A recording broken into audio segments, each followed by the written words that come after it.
Je m'appelle Hugo, j'ai 12 ans, en fin septembre 2019.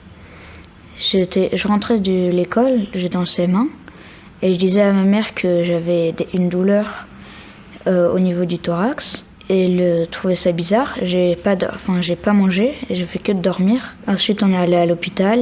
Ils nous ont envoyé à un autre hôpital, ainsi de suite, jusqu'à Écurie. Et là, on m'a annoncé que j'étais malade. Dès qu'elle a appris ça, elle était en pleurs. Au début, je savais pas trop ce que c'était un cancer.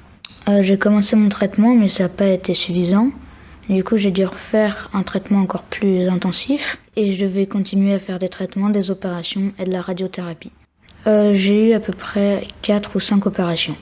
Ce qui me dérangeait le plus, c'était de perdre mes cheveux dans les traitements. Au début, j'allais plus à l'école.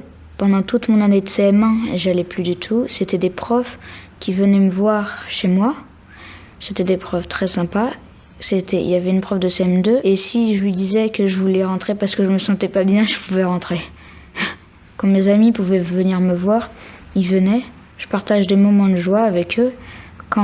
Parfois, on joue au foot, on fait des cache-cache, on joue à chat, on fait un tas de choses. Je leur parle de la maladie seulement quand ils me posent des questions dessus. Et si je veux pas leur en parler, je leur en parle pas. Je me sens bien, mais il y a toujours des moments où je vais pas bien par rapport à ma maladie. J'ai juste mon souffle qui est limité. Le message de Margot, il me fait penser, pour le go, ça fait penser à aller au front. Le fight au combat et win la victoire. Donc il faut aller se battre pour gagner. Plus tard, j'aimerais bien être pompier ou faire partie de l'équipe médicale. J'ai envie de faire un métier qui sauve des vies.